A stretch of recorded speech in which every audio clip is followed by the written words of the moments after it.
Con base a su programación, vamos a estar delimitando la siguiente temática y vamos a estar socializando contenido relacionado con los decretos legislativos. Eh, También vamos a ver información acerca de eh, la ley de contencioso administrativo, ley de administración de edificios escolares y vamos a tener el conocimiento del reglamento para el goce del periodo de lactancia.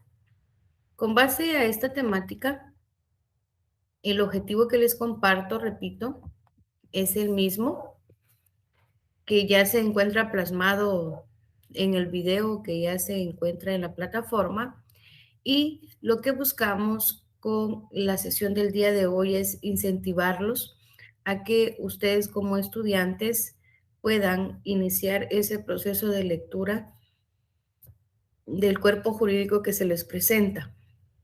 En relación a su lectura, pues no necesariamente tiene que ser una lectura o un barrido de lectura, sino que es importante que ustedes inicien una lectura comprensiva para poder llegar al objetivo de cada una de estas leyes y al objetivo del por qué se establecieron ciertos reglamentos. Si mejoramos nuestra lectura, vamos a mejorar esa comprensión, vamos a agilizar esa comprensión lectora y por ende también esa agilidad lectora. Es importante también tener el conocimiento de diversos contenidos y en relación a los contenidos del día de hoy, pues siempre van a estar vinculados a lo que es la legislación educativa.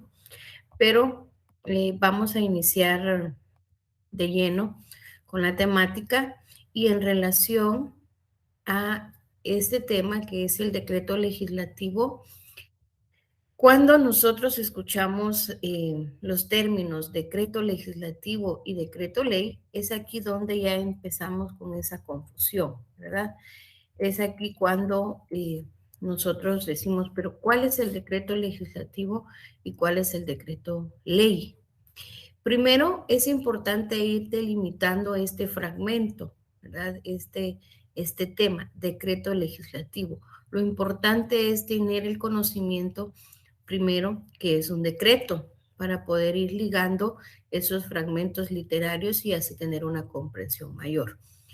Primero es importante establecer que un decreto es un tipo de acto administrativo. Este acto administrativo es emanado por el Poder Ejecutivo y que posee un contenido normativo, reglamentario, por lo que su rango puede ser jerárquicamente inferior a las leyes cuando hablamos de un decreto. Esta regla general tiene sus excepciones en casi todas las legislaciones, normalmente para situaciones de urgencia o de situaciones de urgente necesidad, cuando nos vamos a un decreto. También se le llama decreto a esa decisión que emana de autoridades competentes. En este caso es una decisión que es tomada con base a una materia en específico que incumbe a todo el contenido de la nacionalidad y que posteriormente esa decisión se debe de hacer público en las formas ya prescritas. Entonces, primero es importante quedar con esa comprensión que es un decreto. Ya teniendo la comprensión de que es un decreto, ya venimos a esta clasificación de lo que es el decreto legislativo y de lo que es el decreto ley.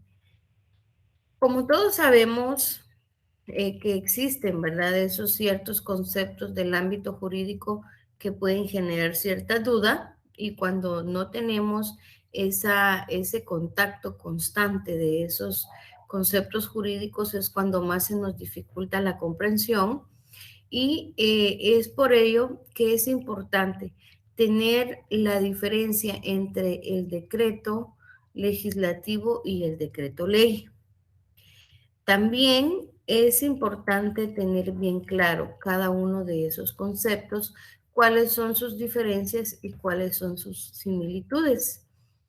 Si nos vamos a lo que es el decreto legislativo, podemos establecer que los decretos legislativos pasan a ser normas con rango de ley y estos se originan en el Poder Ejecutivo.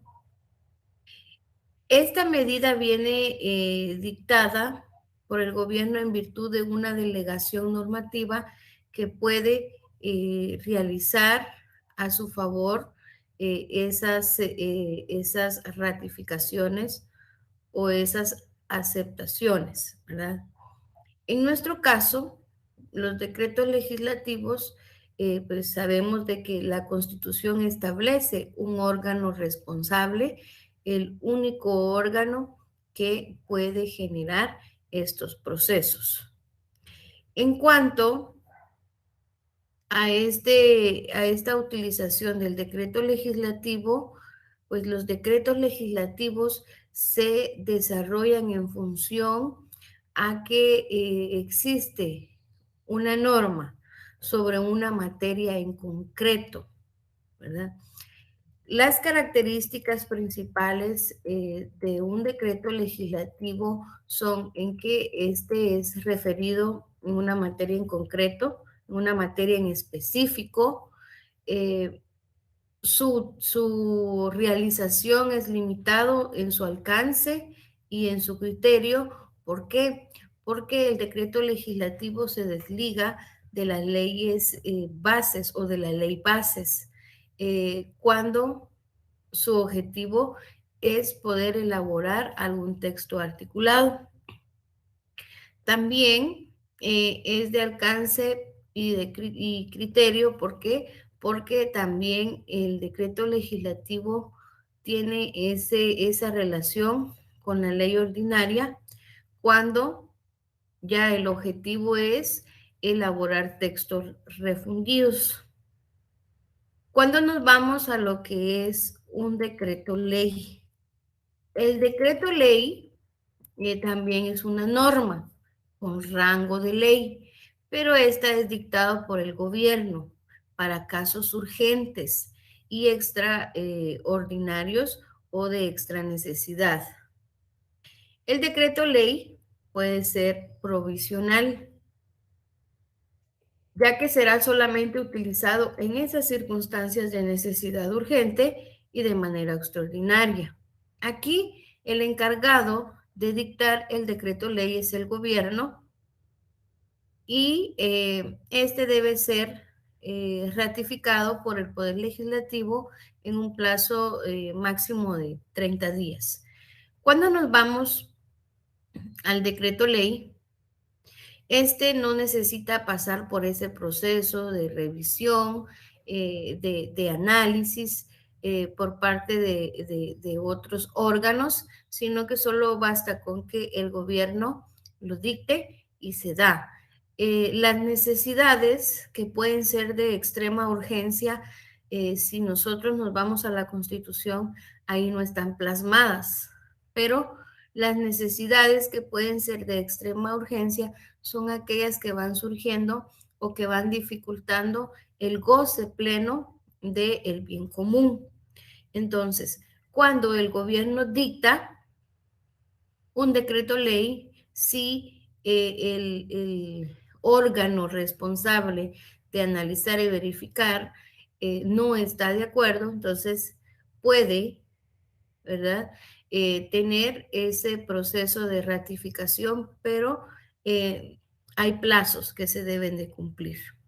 ¿Cuáles son las principales características de, de, de esta figura del decreto ley? Primero, como se los mencionaba, es de carácter provisional.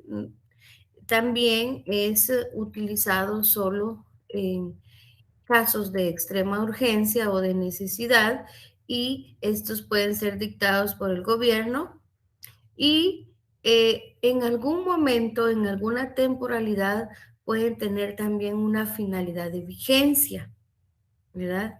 Y cuando ya tienen una finalidad de vigencia, estos ya se pueden ir convirtiendo, según su análisis y su proceso, en una ley, pero igual va a tener que pasar esa temporalidad. Entonces, a medida de retroalimentación, repito, que es importante tener en cuenta las diferencias entre decreto legislativo y decreto ley y que pues la manera más clara es de que ustedes puedan buscar información de estos dos conceptos, trabajar un cuadro comparativo y así poder tener cuáles son las diferencias del decreto ley y del decreto legislativo. En cuanto a que si el decreto ley es dictado en casos de necesidad, entonces el decreto legislativo es referido a una materia en concreto. Si el decreto ley es dictado por el gobierno sin intervención de alguna corte, entonces el decreto legislativo es dictado por el gobierno encargado de legislar y todas sus cortes. El decreto ley pasa a ser una medida extraordinaria que debe de emplearse en forma excepcional y el decreto legislativo tiene un alcance y un criterio limitado. ¿Por quién? Por la ley base. Recordemos que en nuestra Constitución Política de la República de Guatemala y así por una ley ordinaria. ¿Cuáles son las similitudes de estos dos conceptos? Las similitudes de estos dos conceptos podríamos decir que ambos son disposiciones normativas con rango de ley, que los dos tienen rango de ley. Ambos pues, son emanadas por el gobierno, por un ente responsable, y ambos tienen ciertas prohibiciones o tienen prohibidas las materias reservadas.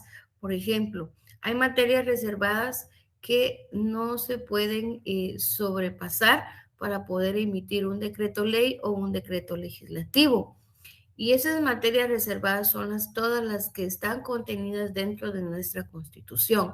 Por ejemplo, en materia de derechos humanos, si algún decreto va en contra del goce del bien común o también si va en contra de ciertas garantías que ya están establecidas dentro de nuestra Constitución. Y ambos también pueden ser sometidos a un control para su ratificación o para su veto, ¿verdad? Para también tener un poquito más claro lo que es el decreto legislativo, podemos irnos a esa pirámide normativa, puntualmente la que siempre les he mencionado, que es la pirámide de Kelsen. Y en este punto de la pirámide de Kelsen, me gusta siempre recordar y que no lo olvidemos, que podemos encajar en esa cúspide lo que es nuestra Constitución Política de la República de Guatemala y asimismo ya vamos ubicando lo que es la ley, ¿verdad? Y en caso o en esta posición de la ley, vamos a encontrar que tenemos la ley orgánica y también podemos encontrar lo que son los decretos de urgencia, ¿verdad? Que ustedes ya van comprendiendo ahí esos términos. Asimismo, abajo de lo que es la ley, y ahí encontramos decreto ley, decreto legislativo, podemos encontrar todo lo emitido por el Congreso, también lo que son las resoluciones legislativas. Y asimismo, después de esas resoluciones legislativas, todo lo que tiene que ver con el Congreso, vamos encontrando ya lo emitido por el Ejecutivo, que pueden ser decretos supremos, que también existe una clasificación, y después de lo emitido por el Ejecutivo, podemos ir encontrando todo lo emitido por los ministerios, que aquí ya van relacionados con ciertas, que ya van relacionados con ciertas resoluciones supremas, y asimismo es como ustedes pueden ir teniendo la comprensión. En la pirámide de Kelsen nosotros lo encontramos ilustrado para poder tener ese conocimiento, ¿verdad? Entonces, un ejemplo de una ley orgánica o una ley constitucional, podríamos decir que tenemos la ley electoral, ¿verdad? Ya cuando nos vamos a una ley ordinaria, podríamos decir que tenemos los códigos municipales, eh, y así sucesivamente, cuando tenemos ya en la parte baja, ¿verdad? Esos elementos que les decía, ciertas resoluciones constitutivas, podemos encontrar lo que son las políticas, los planes, las normas administrativas y todo lo que pueda contemplar el desarrollo de un cuerpo legislativo. En cuanto a este reconocimiento de lo que es la ley bases, ¿verdad? Recordemos que la ley de bases pasan a ser textos muy articulados. Las leyes de bases van delimitando con precisión el objeto y el alcance de la delegación legislativa, y también van teniendo el análisis de esos principios y criterios que se deben de seguir en su ejercicio. En ningún caso se puede autorizar modificaciones a la propia ley base. Sabemos que nuestra constitución política también tiene ciertos principios, y uno de ellos pues es la no modificación, que hay ciertas excepciones, ¿verdad? No hay modificación. Y también tampoco podemos llevar a cabo o facultar o dictar normas con carácter retroactivo. Entonces, esos son lo que nos establecen las leyes bases. En las leyes ordinarias, estos pasan a ser los textos refundidos mediante una ley ordinaria, como les decía, ¿verdad? Cuando se trate de refundir un texto, este pasa a ser un texto legal y pasa a ser un solo. ¿Dónde podemos encontrar el listado de decretos? En la página del Congreso. Ahí nosotros encontramos todo ese listado de decretos, están clasificados. Ahí encontramos el número de decreto, encontramos la fecha de emisión de ese decreto, y también encontramos un breve resumen de cada uno de esos decretos. Entonces, cuando nosotros queremos socializar un decreto, nos vamos a la página del Congreso y ahí únicamente nosotros colocamos el número de decreto o colocamos el resumen, que es el nombre de la ley que nosotros queremos eh, darle lectura.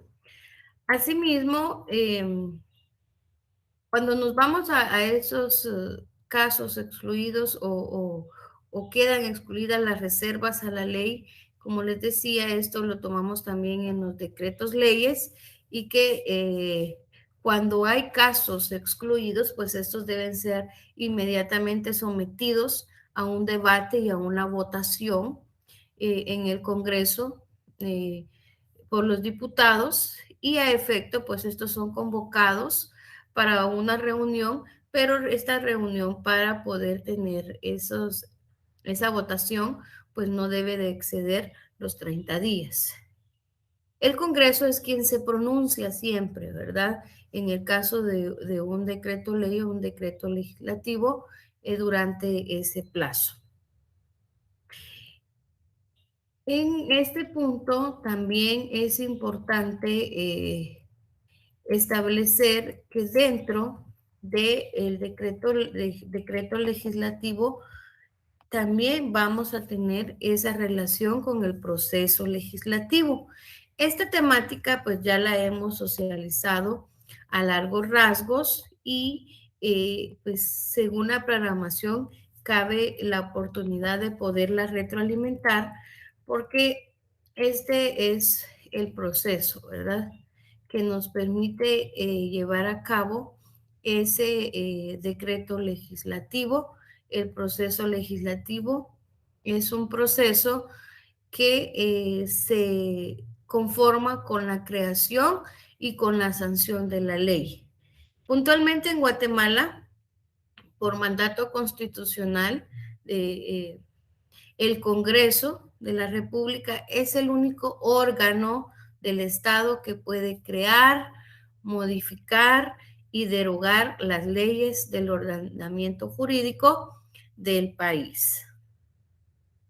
La facultad que tiene el Congreso es una facultad de crear las leyes y pues es exclusiva para las leyes de carácter ordinario, que es lo que les mencionaba anteriormente.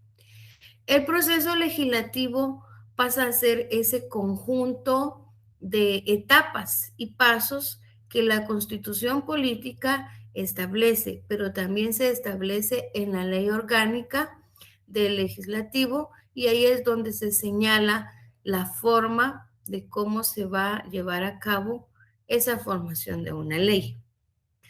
Los pasos indicados deben seguirse en un orden cronológico, con el objetivo de no violar todos los preceptos señalados en los cuerpos legales citados con anterioridad y por consiguiente no incurrir en la violación del debido proceso legislativo o del debido procedimiento legislativo. ¿Por qué? Porque nuestra ley base, la Carta Magna, establece esas etapas que pueden ir conformando ese procedimiento legislativo y todo en virtud a la jerarquía normativa que les decía que se encuentra dentro de la pirámide de Kelsen y es preciso pues ir enumerando esas etapas. Como se los comparto en la diapositiva, esas etapas pues eh, corresponden primero con la iniciativa de ley y aquí es conveniente definir que se debe tener, se debe entender por iniciativa de ley, la iniciativa de ley que es aquella facultad que es otorgada por la norma constitucional con el objeto de que se puedan ir determinando entes que puedan ir sometiendo a consideración ciertas normas y así pues se presentan al Congreso de la República mediante un documento, que este documento se conoce como proyecto de ley y que se pueda ir dando un proyecto de ley, pero acorde a la necesidad de un ordenamiento jurídico. Dicha facultad es encomendada. Entonces, aquí, ¿quiénes son los que tienen esa facultad? Los diputados. También la decisión va considerada de una forma individual y de una forma colectiva. El organismo ejecutivo, la Corte Suprema, en su pleno uso, ¿verdad? Es decir, se van conformando también con sus magistrados que lo integran. Y aquí también tiene la oportunidad la Universidad San Carlos de Guatemala y el Tribunal Supremo Electoral. Posteriormente, ya se va a la etapa número 2, que es la presentación y discusión. La presentación consiste en dar a conocer al Congreso el proyecto de ley a efecto que éste resuelva si procede someterlo a una discusión ante el pleno del mismo, ¿verdad? Entonces no solo es la presento y ya estamos, no, se necesita ese proceso de discusión donde van a verificar si el proyecto de ley responde a una necesidad nacional, si va a tener todos los parámetros que establece nuestra Constitución. Asimismo, nos vamos al punto número 3, y aquí es donde vamos a encontrar la aprobación. Esta va a consistir en esa votación que realiza el Pleno. Aquí es donde les decía de forma individual. Posteriormente, esto se da posteriormente a la discusión de ese proyecto. Dicha votación podría variar entendiendo el carácter de cada norma jurídica y también el proceso el proceso de votación también tiene ciertas reglas que van regidas por la Constitución Política de la República, y ahí es donde se van estableciendo las resoluciones del Congreso, que se van tomando los votos favorables, y asimismo es donde los diputados se van integrando a esa votación. Sin embargo, también vamos a ir encontrando dentro de esa votación un proceso de voto favorable, o también vamos a ir encontrando en su mayoría de casos procedimientos que en su mayoría pueden ser absolutos o simples, y en su mayoría pueden ser calificados. Entonces, dentro de ese proceso de votación también vamos a encontrar un procedimiento. Cuando nos vamos a ese proceso de aprobación es donde se da la votación, ya pasamos a la siguiente etapa, que es la etapa de la sanción. Y en esta etapa 4 es la aceptación que hace el órgano ejecutivo de un decreto que ha sido previamente aprobado por el Congreso, y por considerar que dicho decreto sí se adapta a las necesidades del país, pues ya se da la facultad al presidente y es quien realiza con uno o varios ministros todo ese proceso. El proceso de divulgación es otro proceso importante porque se da un proceso de publicación, ¿verdad? En el punto número 5. En el punto número 5 damos ya el proceso de promulgación, que es la declaración que se hace en virtud de que una ley debe considerarse de observancia obligatoria dentro del territorio de la República, y cuando ya se da ese proceso de promulgación, ya podemos decir que se da la publicación, que es un acto solemne a través del cual el organismo ejecutivo ordena que se dé a conocer a toda la población nacional la ley que ha sido creada por el Congreso, y pues esta ya se publica en el Diario de Centroamérica. Su vigencia es el momento en que una ley se convierte de observancia obligatoria para todos los habitantes de la República, y la ley deberá contener artículos que indiquen en qué fecha la misma empezará a tener esa aplicación. Dentro de este proceso legislativo también podemos encontrar el veto, ¿verdad? El veto es una facultad que tiene el organismo ejecutivo a través del presidente de la República en Consejo de Ministros.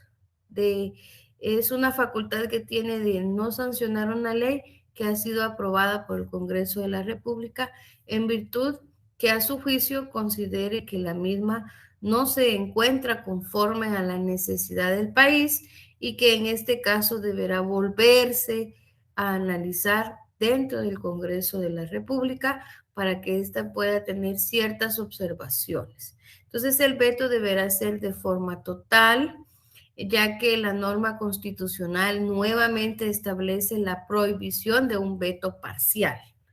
Entonces, si se dan cuenta, en el Congreso de la República se da toda esa facultad para crear, reformar y derogar leyes de carácter ordinario.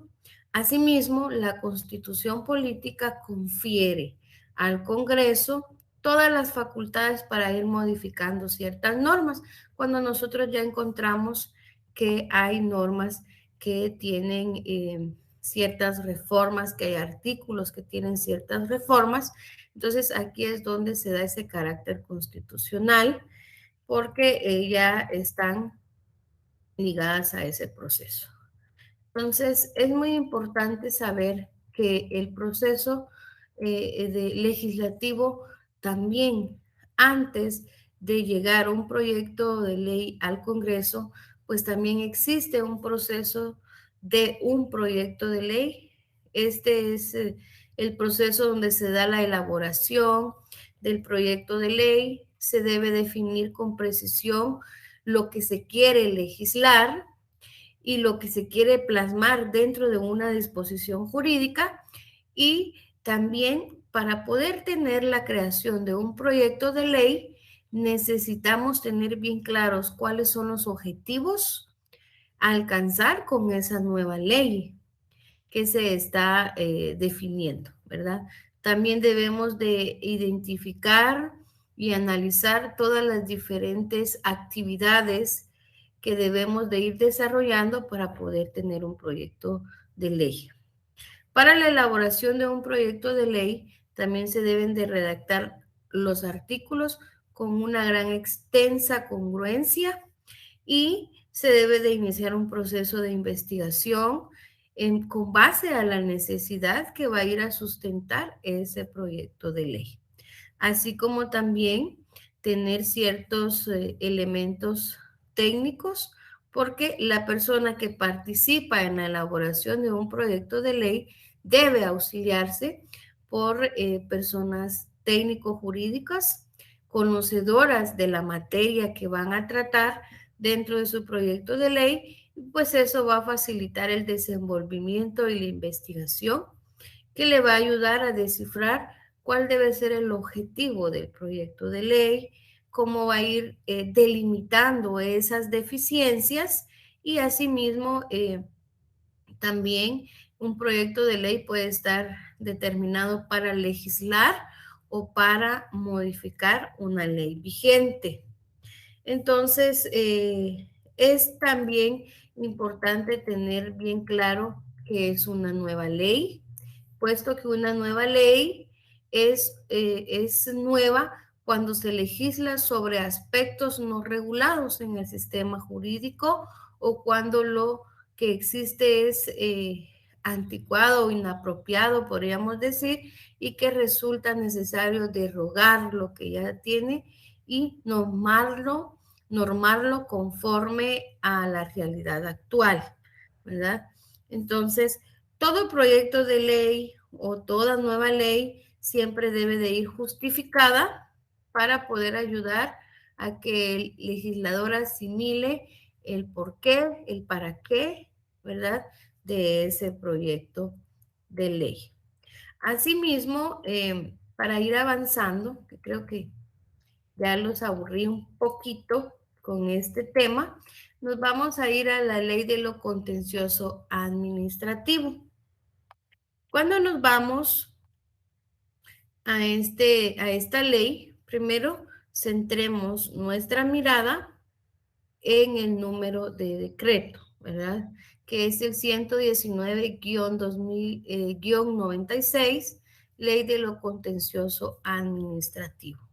¿Qué nos dice esta ley? Lo principal que debemos de conocer es que, como toda ley, ¿verdad? Pues tiene su número de decreto, y de dónde vino, del Congreso de la República, y tiene su parte de considerandos, tiene sus títulos que están divididos en capítulos, sus capítulos en artículos, y también es importante saber de que dentro de esta ley también existen el capítulo de sentencia y un capítulo de ejecución. Este decreto, pues como les decía, se dio con la necesidad de actualizar la legislación en materia de contencioso administrativo. Se dio con el objeto de estructurar un proceso que a la vez garantice los derechos de los administradores y que asegure la administración pública, ¿verdad? O sea, este decreto va relacionado con la administración pública que va a ir asegurando el derecho de defensa del particular frente a la administración pública. También dentro de este decreto se encuentran principios constitucionales, que es nuestra base, ¿verdad? Y también se van reconociendo los controles jurisdiccionales de los actos administrativos, que estos no deben de estar subordinados a una satisfacción de intereses particulares. La ley de lo contencioso administrativo eh, afirma que todos los expedientes deben impulsarse de oficio y se formalizan por escrito, observándose el derecho de defensa, asegurando la celeridad, la sencillez, es decir, la rapidez, la sencillez y la eficacia de un trámite administrativo.